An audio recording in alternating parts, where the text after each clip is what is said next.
Las bolas de fuego. Gracias por tu colaboración, Zoe. Cuando tenía 6 años, vivía en el encantador pueblo mágico de San Cristóbal de las Casas, en Chiapas. Una noche acompañé a mi tío al mercado de dulces y artesanías de ámbar, cerca del Andador de Guadalupe, para comprar algunas cosas para la cena. Era tarde y mientras caminábamos por las calles empedradas, iluminadas por farolas coloniales, vi algo que capturó mi curiosidad. En las colinas cercanas al Cerro de Guadalupe, unas extrañas bolas de fuego que volaban en círculos sobre la montaña. Intrigada, le pregunté a mi tío qué eran esas luces. Con un tono nervioso, me respondió que no volviera a preguntar sobre eso. Su reacción me dejó confundida y noté que durante todo el tiempo en el mercado seguía actuando de manera extraña. Al regresar a casa, volví a mirar hacia el Cerro de Guadalupe, pero las bolas de fuego habían desaparecido, como si nunca hubieran estado allí. Nuestra casa estaba situada cerca de la Catedral de San Cristóbal Mártir, en el corazón del pueblo. Decidí contarle a mi madre lo que había visto, pero ella simplemente me dijo que era mejor olvidarlo. No entendía por qué todos reaccionaban así ante mis preguntas. Al día siguiente, en la escuela primaria Francisco José Calzada, no podía dejar de pensar en aquellas misteriosas luces. Por la tarde, mientras hacía mi tarea en la casa, mi abuela notó que estaba distraída y me preguntó si sucedía algo. Dudé un momento, pero finalmente le pregunté si podía contarle lo que me inquietaba. Aseguró que podía confiar en ella. Le relaté todo lo ocurrido, las bolas de fuego sobre el cerro, la reacción de mi tío, la negativa de mi madre al hablar de aquello. Al terminar, mi abuela suspiró profundamente y me dijo que era momento de revelarme algo que había sucedido cuando era bebé. Me explicó que, cuando tenía 1 año, ocurrió algo inusual. Una noche mientras todos dormían, mi madre escuchó ruidos extraños en el techo de tejas. Poco después, escuchó mi llanto. Al entrar en mi habitación, vio a una mujer vestida de negro, con un sombrero peculiar y una risa diabólica. Aquella mujer me había sacado de la cuna y parecía dispuesta a llevarme. Mi madre quedó paralizada por el miedo, pero en ese instante mi abuela apareció con agua bendita que había obtenido del templo de Santo Domingo de Guzmán y la roció sobre la extraña mujer. La intrusa gritó, me soltó y ante sus ojos se transformó en un cuervo que salió volando por la ventana abierta. Mi madre me tomó en brazos para calmarme y le preguntó a mi abuela quién era esa mujer y por qué había usado agua bendita. Mi abuela le explicó que se trataba de una bruja que intentaba llevarme y que, según las leyendas locales, las brujas suelen buscar a bebés recién nacidos o de 1 año de edad. Desde entonces, habían tomado medidas para protegerme. Mi abuelo colocó unas tijeras en forma de cruz debajo del colchón de mi cuna y esparció agua bendita por toda la habitación, siguiendo las tradiciones del pueblo para ahuyentar a las brujas. También advirtió a mi madre y a mis tíos que no me hablaran del incidente y que evitaran que viera las bolas de fuego, ya que las brujas no descansarían hasta llevarme. Al escuchar todo eso, sentí una mezcla de miedo y alivio al entender por qué todos actuaban de esa manera. Mi abuela me advirtió seriamente que no volviera a mirar a las bolas de fuego y que hasta que cumpliera 10 años debía tener cuidado, pues solo entonces las brujas me dejarían en paz.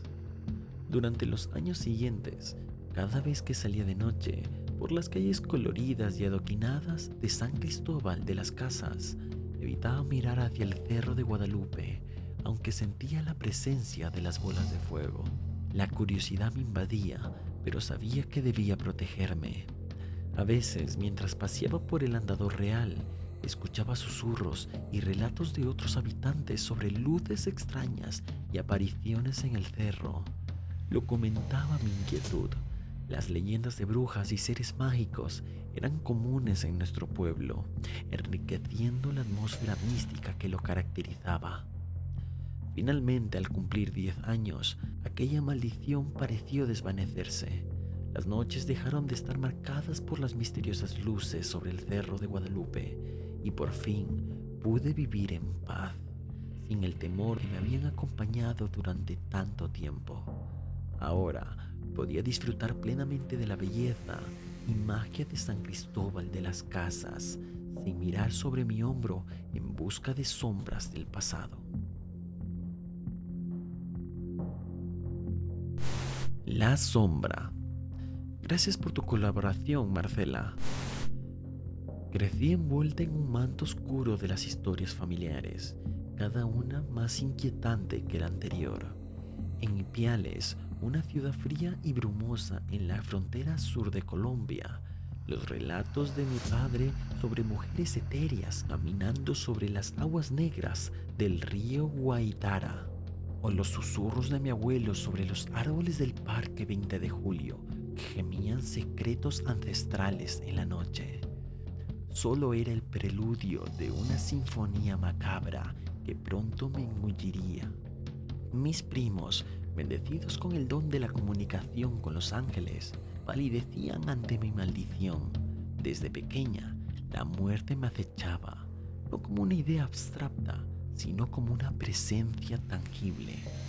Una amante celosa que me susurraba al oído los detalles más íntimos de su próxima conquista. Todo comenzó aquella fatídica noche, cuando apenas contaba con 7 años. La sombra se materializó en mi habitación, en la casa que teníamos en el antiguo barrio de La Floresta. Una figura alta y delgada, con dedos como ramas secas que se extendían hacia mí. Sus ojos, 2 pozos de vacío absoluto, me atravesaron el alma. Fue en ese momento cuando sentí como mi inocencia era arrancada de un solo tajo, reemplazada por un conocimiento prohibido que me helaría la sangre por el resto de mis días. Con el paso de los años, las visiones se intensificaron, transformándose en pesadillas vívidas que me sumergían en una realidad paralela de horror indescriptible. Los pasillos del Hospital Civil de Ipiales se volvieron laberintos interminables, donde el olor a desinfectante se mezclaba con el hedor dulzón de la muerte. Veía a familiares despedirse en silencio, con sus rostros contraídos en una mueca de dolor eterno, mientras la sombra, siempre presente, movía sus dedos esqueléticos en una danza macabra, tejiendo los hilos del destino con precisión cruel. La llegada de Ángel a mi vida fue como un rayo de luz en mi perpetua oscuridad.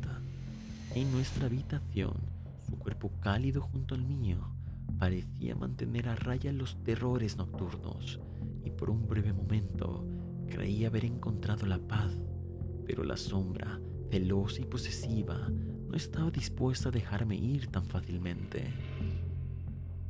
Una noche, mientras Ángel dormía plácidamente a mi lado, tuve una visión que me heló la sangre. Vi a su hermana en el puente Rumichaca mientras su cuerpo se contorsionaba de manera antinatural, al mismo tiempo que una entidad oscura se apoderaba de ella. Desperté gritando y con un sudor frío pegado a las sábanas a mi piel. Cuando le describí la escena a Ángel, el terror en sus ojos me confirmó lo que ya sabía. La sombra había extendido su alcance y ahora amenazaba no solo mi existencia, sino la de aquellos a los que amaba. Las premoniciones se volvieron más nítidas, más crueles. Podía sentir el dolor de Ángel como si fuera mío propio, anticipar cada accidente, cada tragedia que acechaba a su familia. Mis advertencias caían en oídos sordos y me vi convertida en una Cassandra moderna, condenada a presenciar el sufrimiento sin poder evitarlo. Una noche, atrapada en el limbo entre la vigilia y el sueño, me encontré en una versión distorsionada de mi realidad. La sombra se alargaba como un tentáculo hambriento y me seguía mientras yo corría desesperadamente por las calles, aquellas que conducían al santuario de las Lajas, Las piedras bajo mis pies se retorcían como serpientes. Sabía que, si la sombra me atrapaba, nunca despertaría. Fue entonces cuando la vi, la sombra original, sus ojos blancos brillando con una intensidad sobrenatural. En la oscuridad absoluta, extendió su mano hacia mí y sentí como el frío de la muerte me envolvía. Desperté bañada en sudor, con mi cuerpo temblando incontrolablemente. Ángel me abrazó y sus labios rozaron mi cuello en un intento de calmarme, pero yo sabía que algo fundamental dentro de mí se había roto irreparablemente. Ahora vivo en el umbral de dos mundos, mi cuerpo atrapado en el reino de los vivos, mientras mi mente vaga por los dominios de la muerte. La sombra es mi compañera constante y su presencia, una caricia fría que me recuerda que pronto reclamará lo que considera suyo. Cada noche, mientras Ángel duerme ajeno a mi tormento, siento como la sombra se desliza entre las sábanas y su toque etéreo es como una parodia macabra de la intimidad. Sé que mi tiempo se agota, que pronto cruzaré el umbral final, y lo peor es que una parte de mí, cansada de luchar, anhela ese momento con una mezcla de terror y mórbida fascinación. La iniciación de los Romero, como mi padre la llamó, está casi completa. Pronto me uniré a las filas de aquellos que caminan entre los mundos, condenada a observar eternamente el delicado baile entre la vida y la muerte. Y mientras la sombra extiende sus dedos hacia mí una vez más, no puedo evitar preguntarme, ¿esto es el final o solo el principio de una existencia aún más terrorífica? El Cuervo de Bariloche. Gracias por tu colaboración, Candy. El viento helado del sur argentino azotaba las calles de San Carlos de Bariloche, una ciudad turística enclavada en la cordillera de los Andes. Era 14 de febrero, y mientras los turistas celebraban el Día del Amor en restaurantes con vistas al lago Nahuel Huapi, para mí, ese día solo traía recuerdos de un horror indescriptible. Mi hermana Nalí, su hijo Antonio de 7 años y yo nos habíamos refugiado en la casa de la tía Amelia, ubicada a las afueras de la ciudad, cerca del bosque de Coihue. Habíamos huido de nuestro hogar en el centro después de un violento robo, sin imaginar que nos aguardaba un destino aún más oscuro en lo que creíamos que sería nuestro santuario. Tía Amelia nos recibió con alfajores caseros y mate cocido caliente, una bienvenida típica que contrastaba con la inquietud que flotaba en el aire. Antonio, con su energía habitual, pidió permiso para salir al patio a jugar con los perros, Max y Freddy, dos imponentes ovejeros patagónicos. Para mi sorpresa, Annalí le negó el permiso con una vehemencia inusual. «No es por los perros, es por el cuervo», susurró mientras señalaba hacia un antiguo arrayán en el jardín.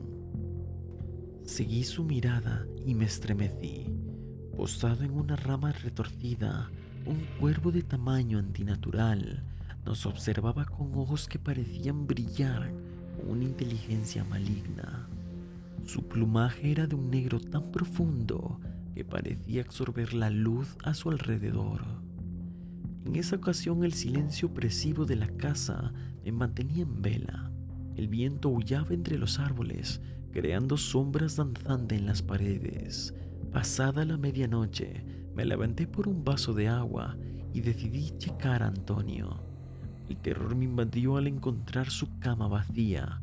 Recorrí la casa frenéticamente, llamando en voz baja a mi hermana y a mi tía, pero solo el eco de mis pasos me respondía. Cuando estaba a punto de gritar, 3 golpes secos resonaron en la puerta principal. Con el corazón latiendo desbocado, me acerqué y al abrir me encontré con tía Amelia. En sus manos sostenía una soga ensangrentada y unas tijeras de podar oxidadas. «¿Qué haces afuera a estas horas?», pregunté, notando una sonrisa perturbadora en su rostro, usualmente amable. Solo fui a pasear con Freddy, Max y el pequeño Antonio, respondió con una voz que no parecía la suya. Están jugando con el cuervo del árbol. Un escalofrío me recorrió la espalda. Corrí hacia el cuarto de Annalí, despertándole bruscamente. Salimos juntas al jardín con el frío de la noche patagónica, calando hasta los huesos. Lo que vimos nos destrozó el alma. Antonio estaba atado a la Rayán, su pequeño cuerpo cubierto de cortes profundos que brillaban bajo la luz de la luna. Sus ojos, sus hermosos ojos marrones habían desaparecido, dejando solo cuencas vacías. El cuervo, esa criatura infernal, picoteaba su rostro con un frenesí demoníaco, arrancando trozos de carne con cada golpe de su pico afilado. Annalí cayó de rodillas. Sus gritos de agonía resonaban en la noche mientras yo, paralizada por el horror, intentaba marcar el número de la policía con dedos temblorosos. Tía Amelia observaba la escena con una sonrisa perturbadora, acariciando la cabeza ensangrentada de Max y Freddy, cuyos ojos brillaban con un resplandor rojizo antinatural. Al día siguiente, mientras los policías acordonaban la casa y los vecinos murmuraban teorías descabelladas, tía Amelia fue internada en el hospital psiquiátrico de Bariloche. Todos creían que ella era la responsable, pero yo sabía en lo más profundo de mi ser que algo mucho más siniestro estaba en juego. Annalí, destrozada pero determinada, decidió quedarse en la casa una semana más. Sin el árbol todo estará bien, repetía como un manta mientras los leñadores talaban y arrancaban al maldito. Yo regresé a la ciudad, incapaz de permanecer un minuto más en ese lugar de pesadilla. Pasaron 2 meses sin noticias de mi hermana. Mis llamadas quedaban sin respuestas y un mal presentimiento me corroía por dentro. Finalmente reuní el valor para volver a la casa. El aire estaba cargado de un olor dulzón y nauseabundo cuando entré. Las paredes, antes inmaculadas, ahora estaban cubiertas de símbolos extraños dibujados con lo que parecía ser sangre seca. Busqué a Annalí en su habitación, rogando encontrarla con vida, pero mi esperanza se desvaneció al ver su cuerpo tendido en el suelo.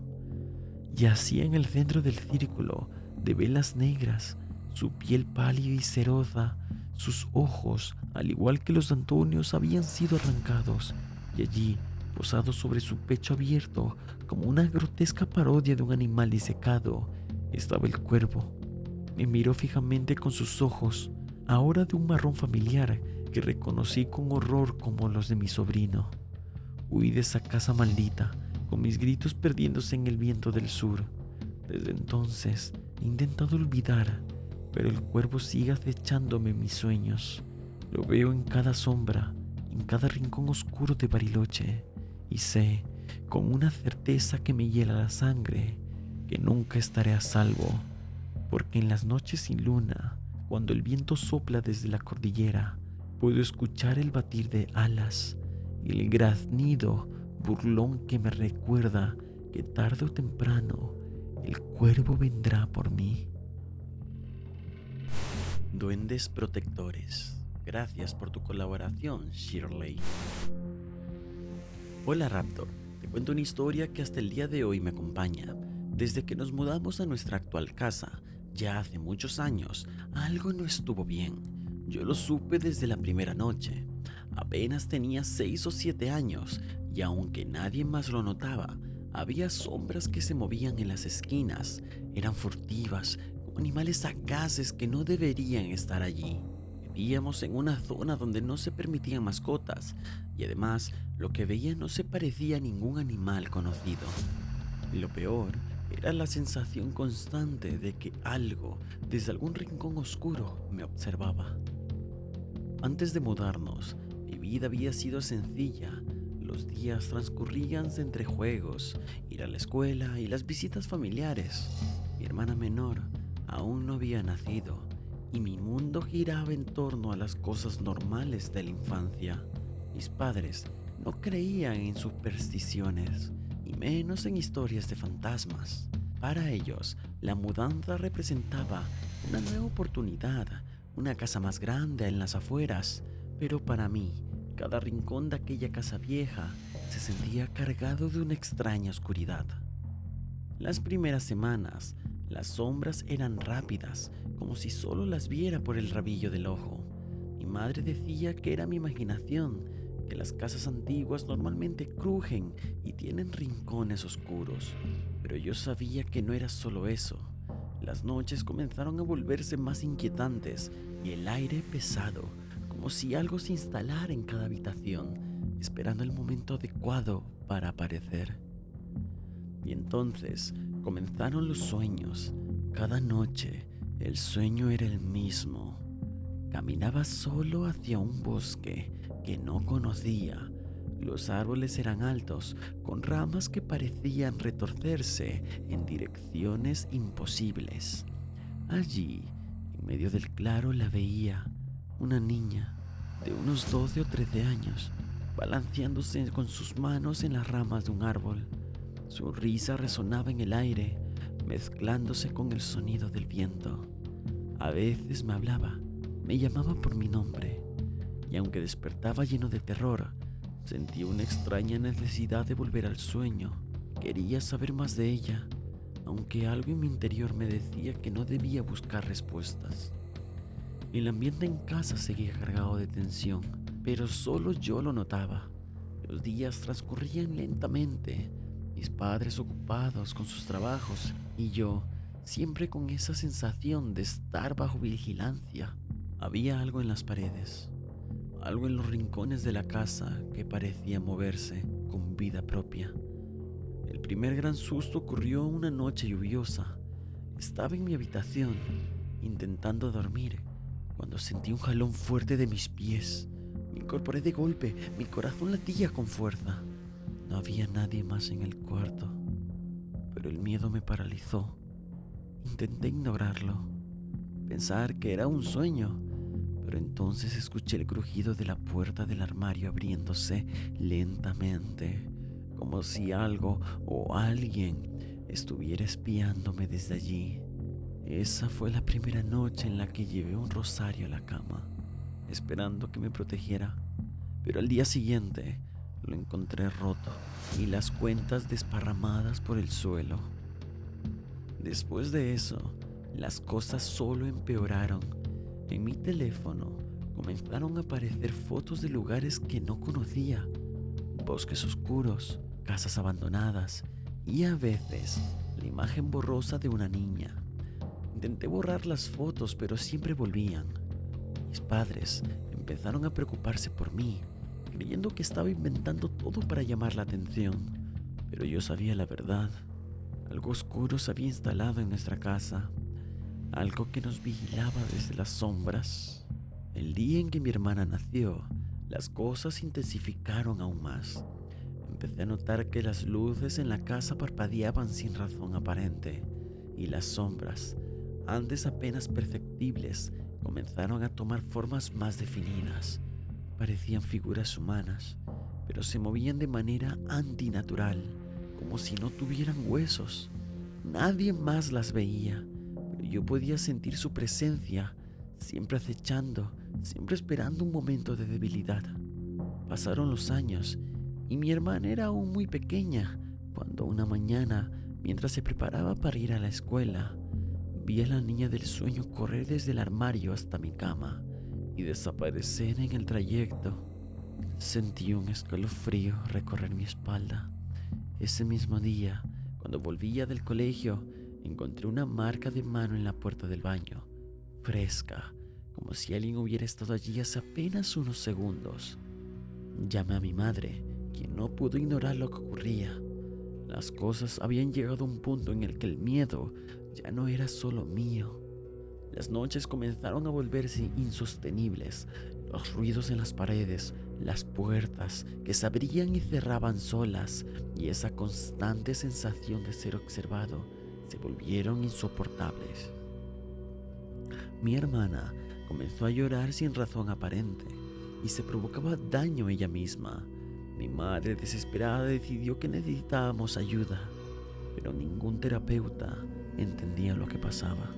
Fue entonces cuando conocimos a un brujo local, un hombre mayor que aseguraba tener experiencia en este tipo de fenómenos. Nos explicó que la presencia en nuestra casa no era la de una simple niña, sino algo mucho más oscuro, un demonio disfrazado, alimentándose de nuestro miedo y energía. El brujo realizó un ritual de limpieza en la casa, colocó velas blancas en cada rincón y también invocó a unos duendes protectores, pequeños seres que, según él, nos protegerían del mal. Lo más inquietante de aquel ritual fue que, de un momento a otro, el brujo provocó una nube de humo que inundó el lugar en donde él estaba, y cuando el humo se disipó, pudimos ver las figuras de 3 muñecos que el brujo nos dijo que eran representaciones físicas de los duendes que nos protegerían. Cada uno tenía una apariencia única y perturbadora. El primero era el más pequeño, con una figura encorvada y un rostro envejecido. Sus ojos brillaban de un color rojo intenso, como si estuvieran siempre vigilando. Su cuerpo estaba hecho de madera tallada, con pequeñas grietas que lo hacían parecer antiguo y frágil. Lo colocó en la entrada principal, justo sobre la repisa de la puerta, asegurándonos que este duende se encargaría de bloquear cualquier intento del demonio por ingresar a nuestra casa. El segundo muñeco era más grande, con una sonrisa torcida y una capa oscura que lo cubría casi por completo. Su piel, de un color verdoso, parecía hecha de un material extraño, como musgo seco. Este fue colocado en la ventana del salón principal. Según el brujo, su función era el actuar como guardián de los puntos vulnerables de la casa, aquellos lugares por donde las sombras podrían colarse si no estaban vigiladas. El último muñeco era el más inquietante de todos. Tenía el rostro cubierto por una máscara blanca y lisa, sin rasgos. Solo 2 agujeros negros en lugar de ojos lo hacían parecer más siniestro. Este fue colocado en mi habitación, justo encima del armario donde había visto a la niña. Este es el protector más importante, dijo el brujo. Si algo logra pasar por los otros 2, este se encargará de detenerlo antes de que te alcance. Con sus cuerpos inertes, pero extrañamente vivos, los 3 muñecos parecían observar cada rincón de la casa. El brujo nos advirtió que debíamos respetarlos, nunca moverlos de sus lugares, y que, aunque la presencia del demonio no desapareciera por completo, estos duendes evitarían que pudieran hacernos daño directo. Después del ritual, las cosas parecieron volver a la normalidad. Las sombras desaparecieron y las noches volvieron a ser tranquilas. Mi hermana se recuperó rápidamente, como si algo oscuro hubiera sido arrancado de su cuerpo. Pero siempre tuvimos presente el consejo del brujo. La presencia no se había ido, solo estaba esperando, observando desde las sombras. El precio por la paz temporal era una constante vigilancia. Nos dio un ritual de protección que debíamos realizar cada luna llena. Encender 3 velas blancas en la puerta principal, dejar un vaso de agua bendita en el umbral y pronunciar unas palabras específicas para mantener al demonio en raya. Con el tiempo, las cosas parecieron calmarse. Mi hermana creció sana y feliz, y la vida en la casa volvió a ser cercana a la normalidad, aquella que podíamos esperar. Sin embargo, había noches en las que me despertaba por una sensación extraña, como si algo o alguien estuviera vigilándonos. Hace poco, mientras jugábamos un videojuego en mi habitación, sentimos que algo se movía en la cama. A la mañana siguiente, ambos teníamos moretones en los brazos y piernas. No dolían, pero sabía lo que significaban. El demonio seguía ahí, en las sombras, esperando su momento. Esta es una colaboración con una suscriptora de Raptor Pesadillas. Gracias por la historia, Oriana. El Tintín. Una de esas tardes soleadas de verano, cuando el aire huele a flores frescas y el cielo se tiñe de azul intenso, me sucedió esta extraña experiencia. Yo tenía 8 años y jugaba en el jardín de mi casa, sumergida en mi propio mundo. Mi madre adoraba su jardín, cuidaba cada flor con esmero, y yo pasaba horas corriendo entre los arbustos, sintiéndome a salvo bajo la mirada constante de mi abuela, que desde la ventana de la cocina me miraba. A través del vidrio podía ver su figura, su rostro arrugado pero tranquilo, vigilando cada uno de mis movimientos, asegurándose de que todo estuviera bien. Mientras saltaba de un lado a otro, podía escuchar el chirrido del aceite del sartén, el sonido reconfortante de la cocina de la abuela. De vez en cuando, ella alzaba la vista y me lanzaba una mirada de advertencia, como si esperara que algo malo pudiera ocurrir. Siempre me decía lo mismo: no te alejes demasiado, mi niña, los duendes andan cerca cuando cae el sol. Yo sonreía como cualquier niña que no se tomaba en serio las advertencias. En mi mente, los duendes eran solo parte de viejas historias, cuentos de miedo que servían para mantenerme cerca de casa. Y todos los días mi rutina era la misma. Jugaba en el jardín, segura de que nada malo podría pasarme mientras estuviera cerca de la casa. La figura de la abuela siempre estaba ahí, mirándome, protegiéndome desde la ventana. Cada vez que ella mencionaba a los duendes, yo me encogía de hombros, pensando que esas eran cosas del pasado, supersticiones. Sin embargo, había algo en su tono que, aunque nunca lo admitiera, me hacía sentir un pequeño escalofrío en la espalda. ¿Por qué insistía tanto con esas historias de duende? ¿Acaso había algo más allá de los límites del jardín que yo no podía ver? Todo cambió una tarde cuando escuché mi nombre en el viento. Era un sonido suave, casi como un susurro. Al principio pensé que era mi imaginación, pero el llamado se repitió. Miré hacia la casa, esperando ver a mi abuela, pero ella estaba ocupada en la cocina, con la espalda hacia mí. El llamado vino de los arbustos, de un rincón del jardín que solía evitar por lo espeso de la maleza. «Ven a jugar», susurraba una voz que sonaba tan familiar y al mismo tiempo extraña. El viento pareció intensificarse, haciendo que las hojas de los arbustos se agitaran, pero de una manera que no parecía natural. Pero, ¿era solo el viento o parecía que algo más estaba moviéndose entre las sombras? Hasta que un día lo vi, entre la sombra de los arbustos, un niño pequeño, con un gran sombrero, delgado y con una expresión dulce en su rostro. Me observaba, tenía el pelo oscuro y los ojos brillantes, y su sonrisa era suave, amable.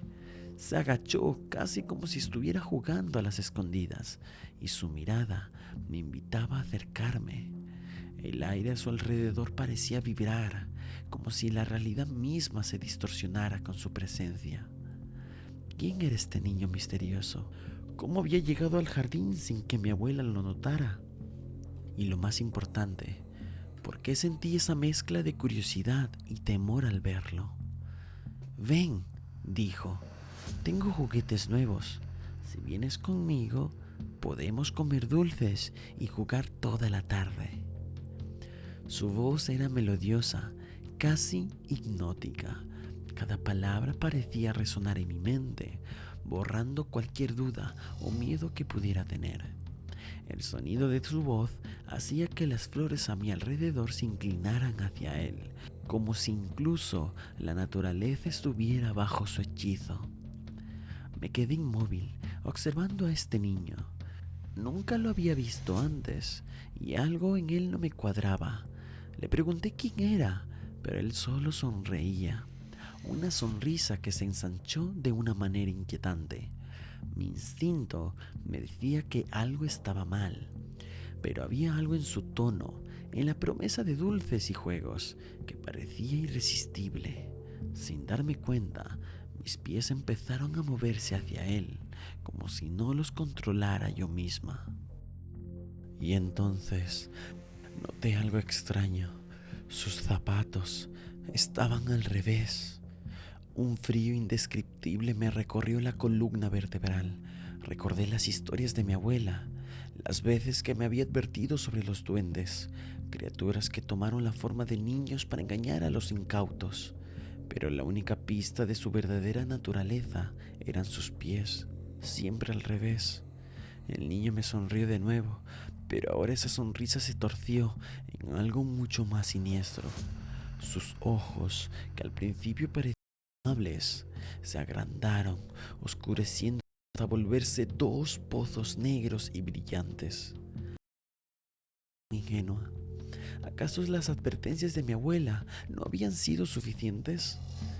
Retrocedí, queriendo gritar, pero no podía. Estaba paralizada del miedo. Todo mi cuerpo temblaba de terror mientras él se acercaba, con sus ojos fijos en los míos y su boca abierta en una mueca grotesca. Cada paso que daba hacía que el aire se volviera más pesado, casi imposible de respirar. Las flores a su paso se marchitaban, como si su presencia drenara la vida misma del jardín. Intenté correr, pero mis piernas no respondían, como si estuviera atrapada en una pesadilla de la que no podía despertar. El duende, o lo que sea que fuera esa criatura, levantó una mano extendiéndola hacia mí. Su piel, antes suave y tersa, ahora era arrugada. Su rostro había parecido tan infantil y dulce. Ahora era una máscara de maldad pura. Sabía que, si me tocaba, sucedería algo terrible. Pero mi voz no salía.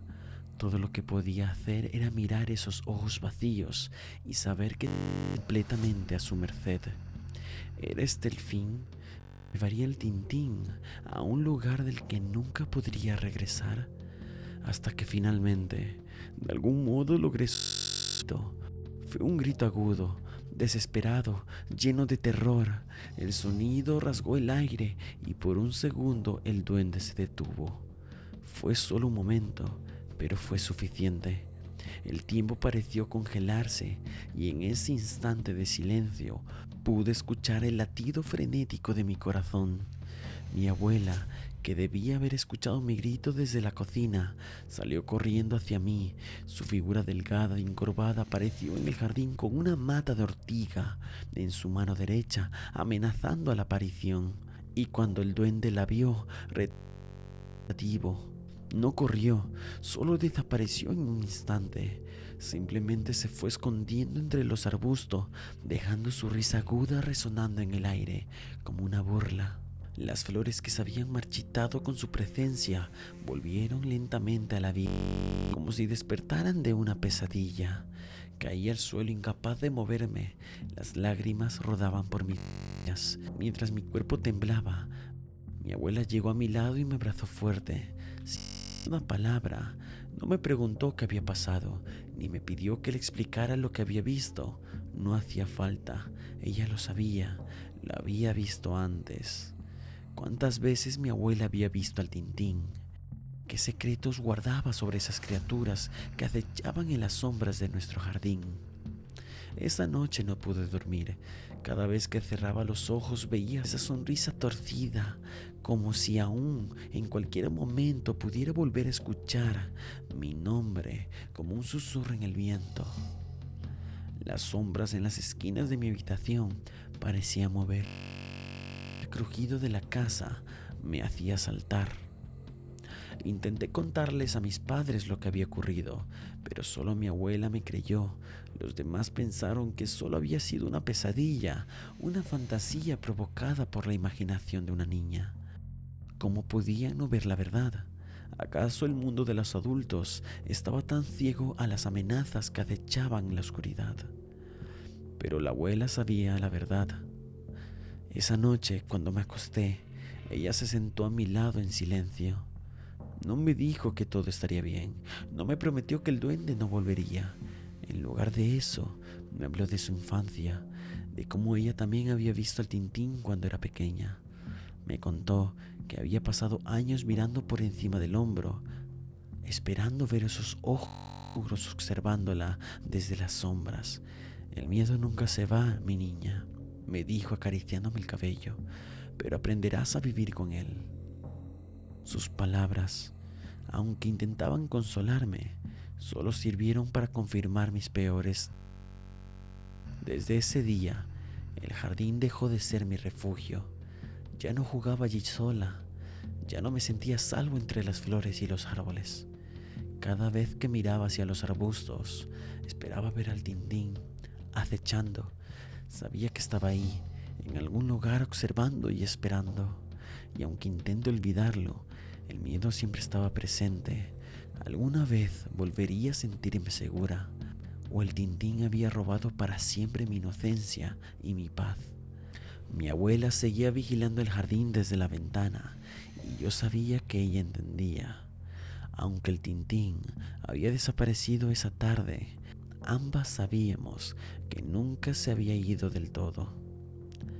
Ahora, varios años después, todavía miro por encima de mi hombro cuando camino sola.